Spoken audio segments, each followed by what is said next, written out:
tu ne sais pas ce que tu ne sais pas. Tu essaies de les sortir de leur déni de réalité, mais pourquoi en fait, tu vois? Tu investis 2K pour qu'ils te fassent générer 30 de profit, tu vois, en plus. La recette. Salut les gars, c'est parti. Donc, waouh, l'un des meilleurs livres que j'ai lu en 2025 qui s'appelle How to Live de Derek Sivers. Franchement, les gars, lisez-le, vous allez pas le regretter. Il est tellement simple à lire. Si vous n'êtes pas un mec, des lectures, c'est vraiment le livre qui peut te faire rentrer parce que c'est écrit en tweet, en fait. Il est trop simple à lire. Là, il te dit: «Luxury is the enemy of happiness because» bon, ceux qui ont un ADHD, c'est les meds qui sont derrière moi. Là, il te dit que la luxure, c'est l'ennemi de la happiness parce que tu t'adaptes au confort. J'avais parlé de ça dans la précédente vidéo de l'hedonic treadmill et ça, c'est drôle parce que hier, j'étais au restaurant et j'en ai parlé avec des potes. La villa, elle est incroyable. Elle est vraiment c'est la meilleure villa que j'ai faite de ma vie. En fait, on s'est rendu compte que, tu vois, le matin, je descends les marches là, tu vois? Et en fait, on n'est plus en mode: «Waouh, c'est incroyable!» Le premier jour où on est arrivé, on a vraiment crié, tu vois? On a hurlé. Même quand on ramène du monde ici, les gens, ils littéralement, ils crient, tu vois? Mais le dernier jour, je suis là, ouais, bon, je regarde même plus les biches, tu vois? Les pauvres, je les regarde même plus. Je suis là en mode: «Ouais, bon, bah, ouais, mécanique, je vais m'asseoir et je vais bosser». Là-bas, on a un setup de taf et c'est fou qu'en juste 10 jours, en 10 jours, hein, à quel point on s'est adapté au luxe, quoi, tu vois? Le problème de la luxury, c'est que ça devient ton seuil de référence, tu t'y adaptes et après tu es fucked up pour life, tu vois? En fait, tu es déréglé. En fait, tout ce qui n'est pas smooth et super, efficace et super, rapide, ça te fait vraiment perdre patience et c'est pas ça la vie, en fait, tu es dans une bulle et c'est comme quand tu vis à Dubaï, tu vois? Ou à Bangkok. Le 2 problèmes de ces villes-là, c'est qu'après tu crois à Disneyland et que, tu vois, à Bangkok, en fait, il y a pas de vol, tu vois? Le vol, ça n'existe pas. Par exemple, quand tu commandes à manger, il y a une table en bas de chaque condo, de chaque immeuble et le livreur, il dépose ta nourriture avec ton numéro de chambre sur la table et c'est en libre service. Tout le monde n'importe qui peut arriver et le prendre, tu vois? Et j'avais dit ça à un pote français, il m'a dit: «Non mais tu sais qu'en France, même la table, on te la vole, en fait» et en fait,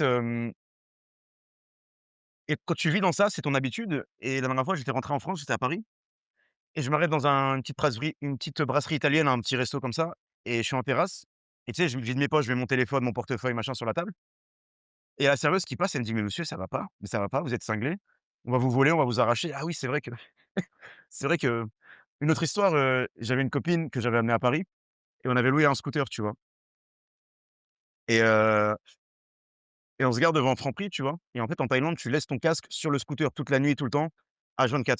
Moi, mes clés de scooter, je les laisse dans la boîte à gants du scooter, tu vois? Tout le temps. Et du coup, elle laisse son casque et je lui dis: «Non, mais prends ton casque, on va te le voler». Et elle me regarde, elle est thaïlandaise, tu vois? Elle m'a dit: «Mais pourquoi vous volez les ca pourquoi vous volez les casques, c'est pas censé être un pays riche, j'avais pas la volonté de lui expliquer. «Oui, ça te dit que, tu sais, à chaque fois que tu fais la queue dans une file d'attente, tu attends l'ascenseur, le premier truc que tu fais, c'est que tu prends ton téléphone et arrête», tu vois? C'est très compliqué, mais essaie de faire en sorte de laisser ton cerveau divaguer. Laisse tes pensées affluer. À cause de ton anxiété, tu ne laisses pas une seconde de penser, en fait. Tu as remarqué que tu es overstimulated. Tu as pas une seconde, tu as pas une minute de ta journée, de ta vie même, où tu es en mode, «C'est quoi? Je vais laisser voir ce que mon cerveau me dit, j'attends». Genre ça fait des années que tu l'as pas fait, tu vois? Bah, fais-le, en fait. Ouais, Yann, ce qui te rend riche ne te fait pas rester riche. En fait, c'est 2 trucs différents. Et pour être honnête, j'ai l'impression que rester riche, c'est encore plus compliqué que de devenir riche. Mais c'est 2 choses complètement différentes parce que, par exemple, pour rester riche, l'un des leviers, c'est l'investissement et en fait, l'investissement, c'est pas les mêmes codes que l'entrepreneuriat, tu vois? L'entrepreneuriat, c'est tu tords la réalité, c'est, «Non, c'est pas possible, je vais te montrer que c'est possible». L'investissement, c'est le marché, tu vois? Il faut rester humble face au marché. Donc c'est 2 choses complètement différentes et ce qui t'a rendu riche ne va pas te garder riche. Tu sais, dans l'une de mes vidéos, j'avais dit que tous les conseils que tu reçois de tes parents à moi, c'est juste une interprétation du réel placée dans un contexte. Mais il y a tellement de paramètres et de contextes que quelque chose vrai dans un contexte A est complètement faux dans un contexte B. Bah, en fait, quand tu reçois des conseils de gens sur YouTube ou quoi que ce soit, c'est un peu comme s'ils te disaient: «Alors en fait, moi, mes numéros de loto, c'était le 1 14 29 71 Donc faut que tu joues le 1-14-69-71 et tu vas gagner au loto, tu vois? Et c'est pas ça. Et c'est vraiment pas ça. Et c'est pour ça que je te dis de arrête de recevoir des conseils des gens et fais des choses par toi-même. C'est littéralement pour cette raison-là, tu vois? Les gens vous donnent des numéros de loto gagnants qui ont marché pour eux en 2025, dans une année spécifique, dans un contexte, dans un bon véhicule, entouré de bonnes personnes. C'est pas tu vois, il y a tellement de paramètres, rien que le time to market, tu vois? Le go to market, il y a tellement de paramètres qui se croisent les uns les autres que, il y a pas une recette, tu vois? Je sais que tu espères qu'il y a une recette, mais il y a pas de recette. La recette, c'est toi. Et la bonne nouvelle avec la recette, c'est que quand tu l'auras faite, et ben, après tu pourras la vendre aux normies, tu vois? En disant: «J'ai trouvé la recette», donc en fait, tu es mieux à te casser les dents de trouver ta recette et l'expliquer aux autres que, acheter, la recette de quelqu'un, tu vois? Donc ouais, la pyramide de Maslow. Ce que je peux dire, c'est que c'est un peu comme les enfants, c'est que en fait, tes problèmes sont légitimes. Mettons, tu en es là, tu vois? Ou tu en es là, tu essaies d'avoir de la fausse gratitude en te disant, «Ah ça va, j'ai tout ce que je veux dans la vie, pourquoi je suis malheureux?» Et tu te flagelles comme ça, mais non, c'est comme une meuf de 14 ans, tu vois, à qui on empêche d'aller en soirée. Pour elle, c'est vraiment la fin du monde. C'est vraiment la fin du monde. Son monde s'écroule, tu vois? Dans son monde à elle, dans son référentiel à elle. Pour nous, c'est juste une soirée, qu'est-ce que tu racontes? Bah, c'est un peu pareil avec toi, tu vois? Sois indulgent envers toi-même et accepte ce que tu ressens. Ne te flagelle pas en disant: «J'ai pas le droit d'être, malheureux». Accepte ce que tu ressens, c'est OK, tu vois? Tu as le droit. C'est OK de pas être OK. Il y a quelques années, j'avais lu quelques articles et quelques livres sur comment être drôle. C'était surtout des livres de stand-up et ce qu'il en ressort, c'est que en fait, tu as le setup, donc tu as ce que tu vas dire et tu as le twist. Le twist, c'est la fin de ta phrase et plus tu surprends les gens, plus tu mets un twist, plus c'est sauvage et plus c'est drôle, en fait. Moins les gens ils s'y attendent, plus c'est drôle, tu vois? Donc voilà, c'est comme ça qu'on est drôle. Je trouve ça intéressant les constructions sociales. Hem, En fait, tu fais plein de trucs par mécanisme qui, dans certaines cultures d'ailleurs, sont complètement interdits, tu vois? Genre, rôter, tu vois? C'est mal vu en Europe et dans certains pays arabes, c'est un signe de politesse, mais si tu fais ça poliment quand même et en fait, les règles que t'ont appris tes parents sont vraiment différents dans les rè de des règles dans lesquelles on vit aujourd'hui. C'est comme ça que tu reconnais des gens qui ont voyagé, des gens qui ont pas voyagé. La dernière fois, j'étais au Japon et je regarde des reels, tu vois? Comme un gros demeuré et tu sais, là-bas, tu es vraiment personne parle à personne. Tu as des œillères comme ça et tu as ton bar à noodles et je regarde mes reels, tu vois? Avec le son et il y a le mec à côté qui fait genre, «Baisse ton truc, qu'est-ce que tu fais?» Tu vois? Espèce de singe et il m'a regardé comme un immense macaque, mais le son, il était pas fort, tu vois? J'ai trouvé ça tellement évident, en fait, que oui, tu es dans un espace public, tu respectes, et j'adore ça, tu vois? Hem, donc essaie de te déconstruire et que chaque truc que tu fais par automatisme, dis-toi: «OK, mais pourquoi?» C'est très dangereux comme chemin, fais attention quand même parce que tu peux aller très, très loin, mais genre, OK, parce que c'est comme ça. Oui, mais qui a dit que c'était comme ça? Tu la connais l'expérience, des singes? Enfin, ça marche. Ils ont fait ça chez des humains et chez des singes aussi, mais j'adore les singes, un peu comme Joe Rogan. Genre, ils ont mis 6 singes avec des électrodes et ils ont mis une banane au milieu et dès qu'un singe vient récupérer la banane, ils ont une électrode et ils se font foudroyer, tu vois? Et ils font ça à un certain moment, un certain bout de temps pour qu'ils comprennent les singes comprennent que non, prendre la banane égale, c'est pas bien, tu vois? Ensuite, ils virent un singe, ils mettent un nouveau singe sans électrode. Donc le singe, il vient, il voit la banane, il saute dessus et là, tu as tous les autres singes qui le tabassent et qui lui disent: «Non, non, prends pas le». Et le singe, il comprend pas, il dit: «Mais il y a une banane, pourquoi?» Et c'est un peu ça avec, tout ce que tu fais dans la vie, tu vois? Donc déconstruis-toi, c'est la première porte de fuck off, je me casse de ce pays et de cette société. Ça, c'est intéressant, c'était un peu en mode, je me cherche, je sais pas, est-ce que l'herbe est plus verte ailleurs, que ce soit dans le business, dans les relations et cetera. La clé à ça, c'est le commitment. En fait, à chaque fois que tu es confus, distrait, tu as trop d'options, c'est parce que tu es pas assez commit, en fait. En fait, le best choice, c'est tu le fais à travers ton commitment. Parce qu'en fait, c'est pas ton choix qui va impacter ta qualité de vie ou ta relation ou tes décisions, c'est la qualité de ta dedication et de tes actions. Gingembre. Et du coup, plus tu es commit à quelque chose, que ce soit un business, que tu arrêtes de faire du Shoney Object Syndrome, à ta copine, que tu arrêtes de tromper et cetera, et bah, plus la qualité du business, la qualité de la relation va s'épanouir et du coup, bah, tu auras le meilleur choix que tu aurais pu faire. Donc commitment les gars. Ça, c'est un livre sur le decision making qui est pas mal. Un peu chiant à mourir, mais quand tu fais un projet, essaie de faire une antivision dans 12 mois et de t'imaginer que ton projet, il a blow up, c'est un fiasco. Essaie de t'imaginer, pourquoi ça a fail, pourquoi ça a été un fiasco et ça peut potentiellement te permettre, de voir des obstacles, et de pas tomber dedans, en fait. Par exemple, «Ah ouais, j'ai pris trop de projets en même temps et du coup, j'ai pas fait de qualité». Ça peut être un obstacle, donc ça peut potentiellement aboutir à un fiasco. L'art de la guerre, Sun Tzu et d'ailleurs, dans Suits, c'est ce qu'il dit le gars, il dit, «Je vais jamais, au tribunal parce que le procès, il se gagne avant le tribunal». C'est l'art de la guerre. Tu gagnes avant de combattre. Si tu dois combattre, tu as déjà perdu. Gingembre. J'ai appris ça dans le livre qui s'appelle Charisma Myth. En fait, le charisme, c'est quoi? Vraiment le 20-80, c'est le confort. Enfin, c'est être confortable. Des fois, tu as juste envie de pisser et tu te retiens et tu es en pleine discussion et du coup, tu fais des micro-expressions sur ton visage de pas confortable parce que tu as envie de pisser et tu penses. Le mec en face de toi, il voit tes micro-expressions, il se dit: «Ah ouais, ça l'intéresse pas ce que je dis», alors que tu as juste envie de pisser, tu vois? Donc lève-toi, va pisser, reviens et sois chill. Hésite pas à prendre tout l'air de la pièce, tu vois? Vraiment, hésite pas à t'étirer, faire des round necks. Vraiment, sens-toi bien, tu vois?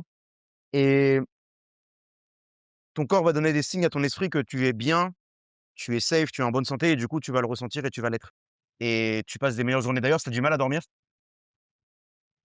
source, un mec a tout essayé, le 20-80, le Pareto au carré, en fait, ton sommeil se prépare le matin au réveil. C'est vraiment les 20 premières minutes de ce que tu fais au réveil qui vont déterminer si tu vas t'endormir ou pas, tu vois?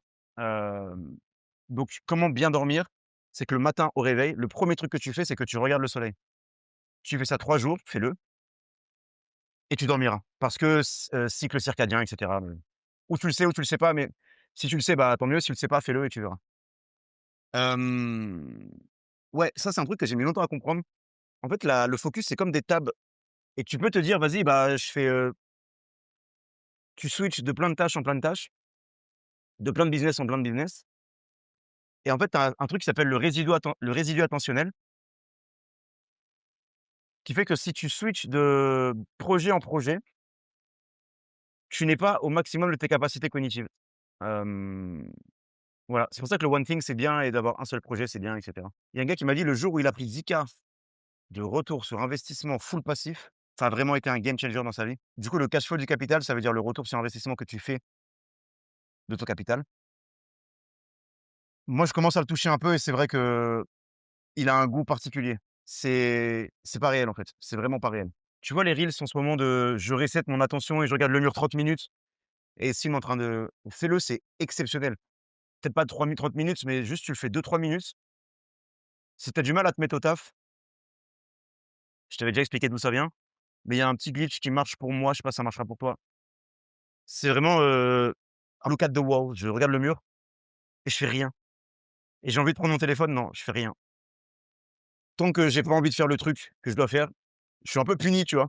Ou alors je regarde l'heure sur mon ordinateur et j'ai le droit d'ouvrir aucun onglet et je suis en mode: «Ah oui, attends, faut que je fasse ça». Non, c'est pas le truc. Là, c'est la tâche et je te jure qu'au bout de 3 minutes, par contraste, c'est tellement chiant et c'est tellement une douleur que tu es là, en fait, tu prends plaisir à faire ta tâche, tu vois?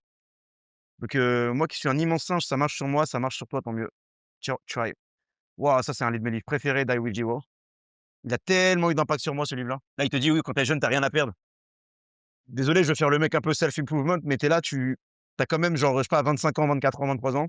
Tu as pas d'enfant, tu as littéralement rien à perdre. Mais prends ton billet d'avion, casse-toi, à quoi tu joues? «Ouais, mais je sais pas, je pars loin de ma famille». Mec, tu as 24 ans, tu as rien à perdre. C'est quoi ton pire scénario? C'est ta situation actuelle. Putain, mais mec, à quoi tu joues, tu vois? Pas quand tu auras 40 ans et 2 enfants et une femme que tu vas te dire: «Ah bah ouais, vas-y, je pars à Bali faire du Nmax à Ubud», tu vois? Ça marche pas comme ça. Fonce mon gars. Thank you. Thank you so much. Thank you. Petit café les gars. Il y en a qui bossent, hein. Ouais, ça c'est tu peux le faire en fake it until you make it. En fait, les gens, ils veulent être avec des gens pour qui l'argent c'est facile. Donc tu sais, c'est comme quand on te dit, en séduction, genre si on te fait un compliment, genre que tu es musclé, faut pas que tu dises: «Alors oui, moi j'ai un push pull legs», et tu commences à lui déblatérer ton programme. Tu fais en mode: «Ouais, je sais pas, je fais un peu de gym de temps en temps». En anglais, en italien, ça s'appelle sprezzatura, un truc comme ça, tu dois savoir ce que c'est. C'est l'art de rendre les choses compliquées faciles, fake it until you make it. Ce que tu as mis vraiment, des nuits blanches à faire, machin, tu dis: «Ouais, je sais pas, j'ai lancé, ça a marché», et les gens, ils t'estimeront plus, ils te respecteront plus pour ça. Don't shoot the messenger. Je te dis, c'est pour ça que quand je te dis, quand tu sais lire les gens, ça devient presque, tu deviens presque misanthrope parce que putain, c'est vraiment, flippant, tu vois? Celui-là aussi, je l'ai commencé. C'est un livre de dev perso, mais il est vraiment bien. Tu sais pourquoi les mecs de cité, les enfants, ils sont agressifs? C'est parce qu'ils arrivent pas à mettre des mots sur ce qu'ils ressentent. C'est pour ça qu'un enfant de 6 ans, ça te pète un scandale au milieu du rayon, «Non, je veux mon bonbon», et pareil, les cassos de cité, c'est parce qu'ils ont un vocabulaire de 65 mots, je crois, et c'est pas une vanne, à vérifier, à double checker, mais je crois que c'est vraiment vrai, ou 100 mots, je crois, et en fait, c'est alors par contre, c'est pas de leur faute, hein, attention, OK? Voilà, déterminisme, ce que tu veux, je leur tire pas dessus, hein. Toi, à leur place, tu aurais été pareil, donc fais pas le malin.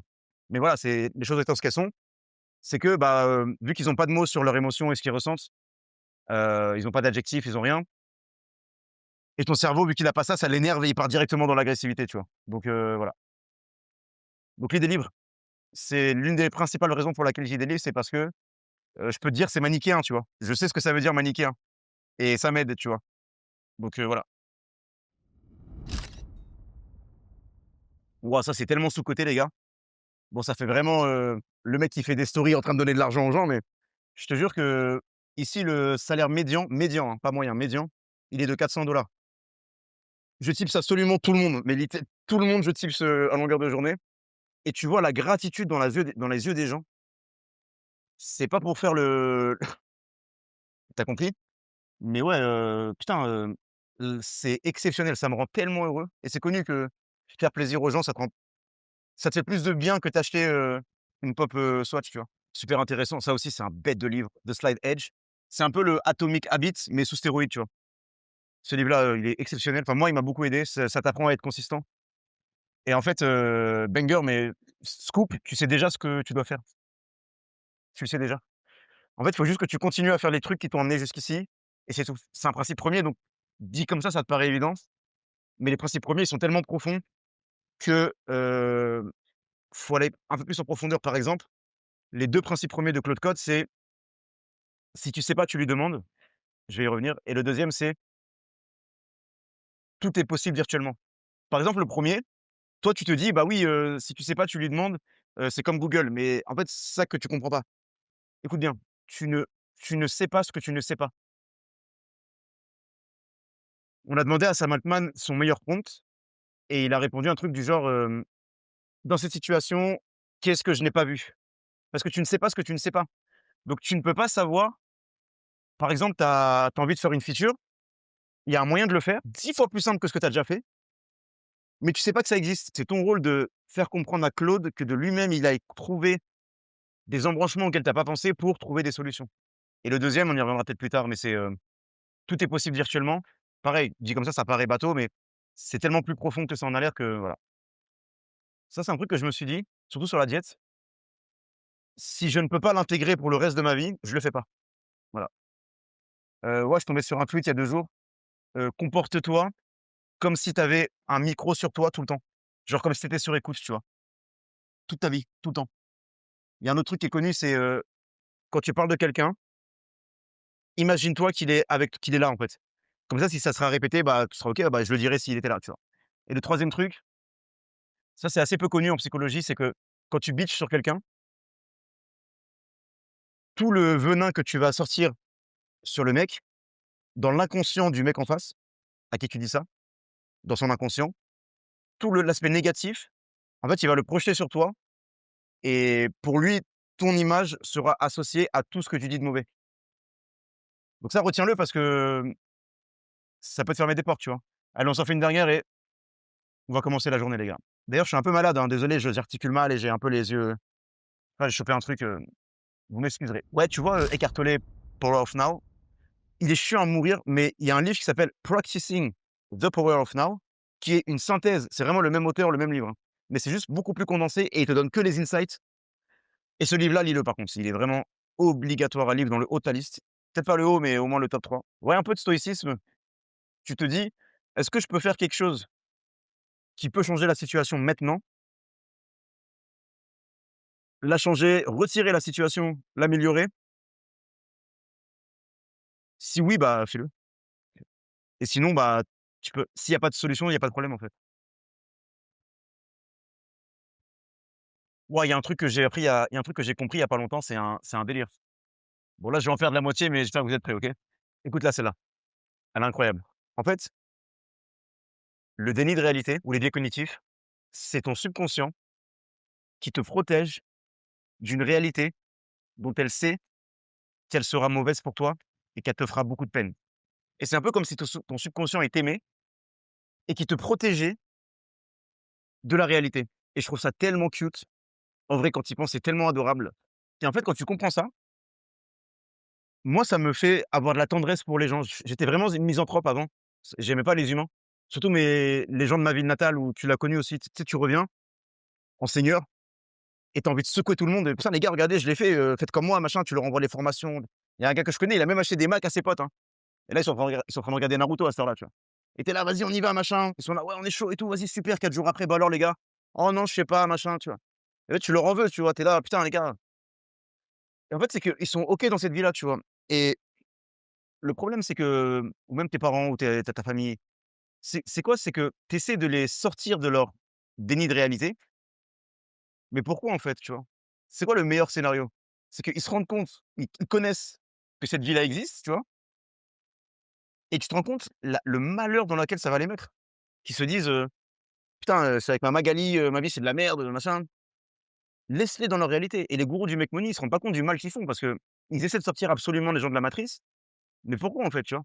Oui, c'est pour acheter leur programme de merde, mais en vrai, le meilleur scénario, c'est que tu vas les briser en fait, donc laisse-les dans leur réalité, tout va bien et n'essaie pas de les sortir de ça, tu vois? Et c'est pour ça que moi je suis arrivé à un point où j'essaie plus de convaincre, tu vois? Avant, c'était plus du mépris, c'était en mode, enfin c'était pas du mépris, c'était économiser de l'énergie de: «Écoute, moi j'ai fait mes changements de paradigme, j'ai fait mes nuits blanches, je c'est bon». Si tu les as pas fait, c'est pour ça que le coaching, c'est dur d'ailleurs, parce que les gens ne les ont pas encore fait et ils veulent, les résultats de ça. Tu les as pas encore fait, c'est OK, vas-y, je vais pas prendre la tête avec toi, j'étais un peu dans celle-là, tu vois? Et maintenant, je suis vraiment en fait en mode, c'est limite je valide le lifestyle du gars, tu vois? C'est qu'il me dit, il m'explique son biais cognitif, son délit de réalité. La terre est plate, tu vois? La terre est plate dans un truc concave et OK, OK, super. Ouais, c'est vrai que les ovnis, ouais, putain, ouais. Ah ouais, on nous ment et tout et c'est plus du mépris, c'est du, je le réenforce dans sa croyance, parce que je sais que c'est bien pour lui et moi je veux que le bien des gens au fond du fond, tu vois? Je veux vraiment que le bien des gens. Je vais pas essayer de lui expliquer que, en fait c'est un esclave et qu'il va mourir, 2 ans avant sa retraite et que, bah, voilà quoi. Il aura jamais vu de biche dans un jardin, tu vois? Et pareil en fait l'anxiété, bah, en fait c'est pareil, je trouve ça assez cute parce que c'est quoi l'anxiété? C'est ton cerveau qui te fait imaginer tous les scénarios possibles et imaginables pour te protéger d'un futur, dans lequel tu souffriras, tu vois? Bon tu lui as rien demandé, tu vois? Il te le fait sans que tu lui demandes. Un peu un connard là-dessus, mais c'est un peu cute, tu vois? C'est ton cerveau, il veut te protéger de malheur et il te fait imaginer plein de scénarios, machin. C'est un peu cute, tu vois? Il veut ton bien au final, tu vois? D'ailleurs, on va faire une petite parenthèse deep, les gars. Alors, on va parler de si ça va pas, OK? Et après, on va parler de l'anxiété. Si ça va pas, que ton business, il est en down, que putain, tu sais pas trop où ça va, tu arrives pas à voir le futur, tu pas encore c'est en train de l'IA, tu entends tout le monde en parler, de je sais pas quoi, tu fais plus d'argent, déjà, le premier truc, c'est que tu as bâti ton identité sur l'argent et ça, c'est ultra mauvais parce que tu es worth sans argent. Il y a des gens qui t'aimaient alors que tu avais rien, tu vois? Bah oui. Tu sais, tes potes d'enfance et tout là. OK, ils ont pas voulu évoluer avec toi, mais ne les déteste pas tant que ça, tu vois? Ces mecs-là, ils t'aimaient, tu avais pas un, tu étais personne, tu vois? Donc c'est OK, chacun fait sa vie et tout, y a pas de souci, mais voilà. Pareil pour tes parents, tu vois? Pareil pour tes frères et sœurs, tu vois? Donc il y a des gens dans le vrai monde qui t'aiment, il y a des pixels qui te donnent des inputs et toi tu bases ta happiness sur, des pixels. Bon, OK, soit. La première des choses, c'est arrête les inputs, parce que c'est les inputs qui te rendent malheureux, c'est pas ta situation.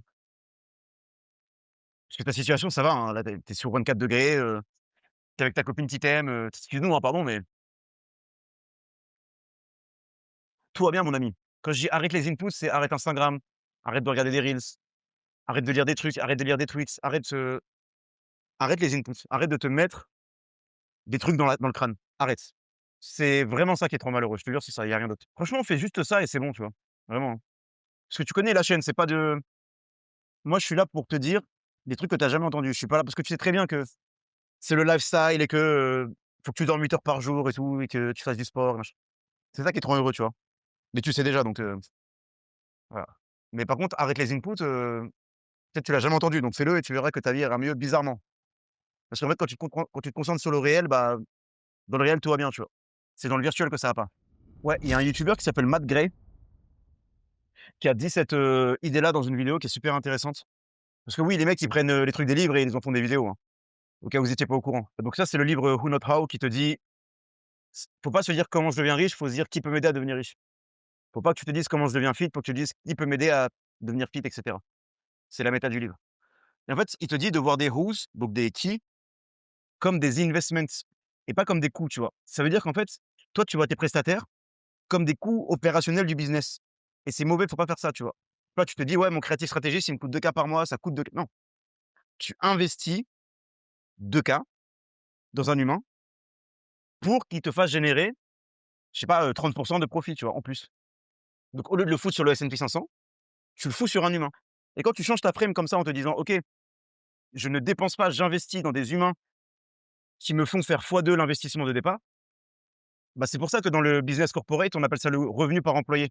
Nous, dans le business de ligne de pirate, on n'a pas ça parce que, voilà, on est des pirates. Mais il y a ce truc-là qui est super important, c'est combien un employé te rapporte et cette métrique-là, en vrai, elle est super importante, tu vois? Donc quand tu changes ta frame comme ça t'aide beaucoup, tu vois? Ah ouais, les gars, ça qui est pratique d'avoir bossé 2 ans en corporate, c'est que j'ai tout le spectre. Il y a juste la station F que j'ai pas faite, Dieu merci, parce que faire flex, des Tinder pour chat, dans des after work et pas faire 1 €, non merci. Merci, mais non merci. Je préfère retourner avec mes biches, bon allez, on va les voir. Là, il y a Bambi et là, il y a 2e Bambi. Là, il y a une salle de sport au-dessus. Ouais les gars, celle-là, ça va être pour ceux qui sont dans un stade un peu plus avancé.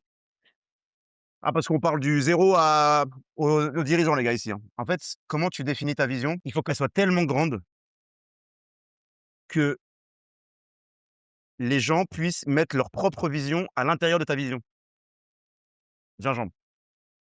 C'est comme ça que tu recrutes des A players et que parce que le problème de recruter des mecs smart, c'est qu'en fait, il y a un sweet point où si le mec, il est trop smart, bah, en fait, il le fait lui-même, tu vois? Il a pas travaillé pour toi et si il est trop smart aussi en dessous, bah, il va te voler tous tes process et il va le faire lui-même et après, c'est un demeuré, tu vois? Ou alors il branle rien, tu vois? Il bosse pas. Donc en fait, c'est très compliqué de trouver, de recruter des mecs smart, qui acceptent de bosser pour toi.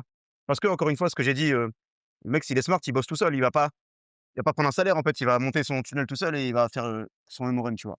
Et comment tu arrives à trouver ces mecs-là? Encore une fois, il faut que ta vision elle soit tellement large, tellement grande que les mecs puissent mettre leur vision dessus. Par exemple, généralement, la vision des mecs, c'est gagner de l'argent, hein, t'inquiète pas que c'est pas un truc de ouf. Juste, s'ils arrivent à se dire: «Putain, je vais devenir super riche, grâce à lui», c'est la vision de 99 des gens, tu vois? Malheureusement, parce qu'il y a pas que ça dans la vie. Et bah, si toi, tu arrives à leur pareil, c'est un exemple, hein, mais adapte-le à ton cas, tu vois? Donc encore une fois, c'est inception, c'est pas faut pas le verbaliser, il faut lui faire comprendre, tu vois? Faut pas lui dire, «Tu vas être riche», faut laisser comprendre que machin et voilà, c'est comme ça qu'on communique. Si le mec croit que l'idée vient de lui, tu as gagné et ça, c'est vrai pour tout le reste. Ouais, ça, c'est ce que j'avais dit dans l'avant-dernière vidéo, pardon. En fait, faut arrêter de dire: «Je veux», parce que quand tu dis: «Je veux», ça veut dire que tu es en manque de quelque chose. Ça veut ou dire que tu désires quelque chose ou que tu es en manque de quelque chose et c'est vraiment, tu vois, parce que le desire, c'est quand même très bas dans l'emotional vibration fréquence, tu vois? D'ailleurs, punchline sur ce truc-là, le courage, c'est la porte vers des higher frequency. Donc en fait, dans la vie, il faut que tu fasses preuve de courage pour atteindre des paliers plus hauts de fréquence. Ouais, ça, c'est super intéressant, mais il y a pas mal de livres qui disent la même chose et c'est ce que je disais aussi. C'est pour ça quand je t'avais dit dans l'avant-dernière vidéo je t'ai résumé 3 ans en 2 phrases, c'est qu'en fait, tout le monde dit la même chose. Ça, par exemple, dans Psycho-Cybernetics, il le dit aussi. Bah, là aussi, en fait, il le dit, tu vois? Il te dit: «Arrête de vouloir» et en gros, après, il te dit: «Sois, ne veux pas, sois le mec là» et là, il te dit pareil. Il te dit: «Agis, comme si tu étais déjà la personne que tu veux être, tu vois? Parce que plus tu vas devenir cette personne-là, plus ça va être clair pour toi et cetera. Il y a Naval Ravikant qui dit ça aussi. En fait, faire de l'argent, c'est un skill, c'est une compétence. C'est comme tout le reste, tu vois? C'est comme jouer du piano, c'est juste qu'il y en a qui l'ont pas encore compris et qui n'ont pas compris que faire de l'argent, c'est une compétence, c'est tout. C'est comme tu dis: «Je me mets à la Muay Thai». OK, bah, tu mets de la Muay Thai, tu t'inscris à des cours payants. Après tu sucks, après tu es nul, après tu es un peu moins nul, puis tu es un peu moins nul et puis, tu te fais casser la gueule et puis tu vois? Et c'est comme ça, c'est tout. C'est un peu pareil avec l'IA, c'est qu'en dev, comment tu apprends à dev? Enfin, c'est quoi la meilleure façon d'apprendre à dev? Parce que je suis dev. J'ai un background. J'ai une histoire. J'ai un background. C'est que c'est pas en lisant, c'est pas en regardant des formations de langage de programmation que tu apprends à dev, tu vois? Quand tu es en école où tous les gens, ils te disent: «Il faut que tu fasses des projets». Donc, généralement, le premier projet que tu fais, c'est une to-do list de merde, tu vois? Donc pour apprendre un langage de programmation, tu codes une to-do list, à l'époque où on codait encore et OK, donc tu apprends et c'est comme ça que tu apprends, tu vois? Making money, c'est la même chose. Il faut que tu fasses des projets, tu vois? Voilà, c'est tout. Et pareil, comment tu apprends l'IA? C'est pas des formations, bah, tu fais des projets.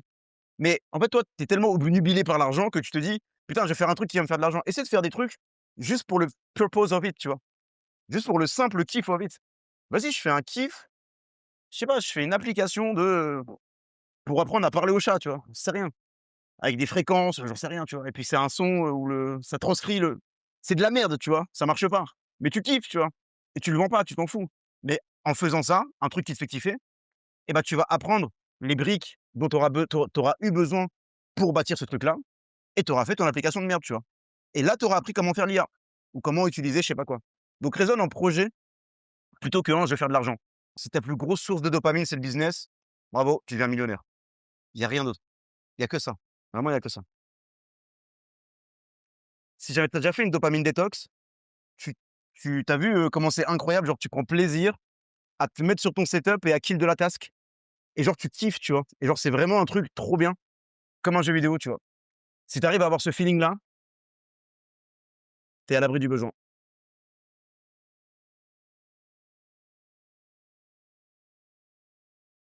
La dopamine, c'est un cluster, si tu vois ça comme un peu un nuage, une boule, qui est en toi et en fait, tu fais des actions qui libèrent tout ce nuage et après tu es vide et tu as plus envie de rien faire. Le goal final, c'est que l'argent, ça fasse de l'argent. C'est comme ça que tu deviens riche. C'est pas en faisant, 100 K par mois.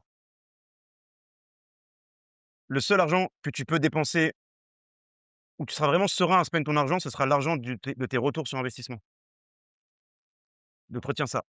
C'est pas combien tu fais dans le casino, c'est combien tu sors du casino qui est important. Moi, si je suis tellement focus sur l'argent, c'est pour cette raison-là.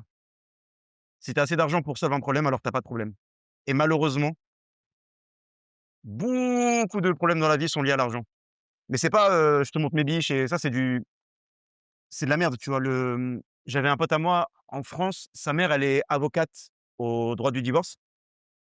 Tu sais, c'est quoi la raison numéro un du divorce en France? Moi, j'ai dit: «Bah, la maîtresse». C'est pas la maîtresse.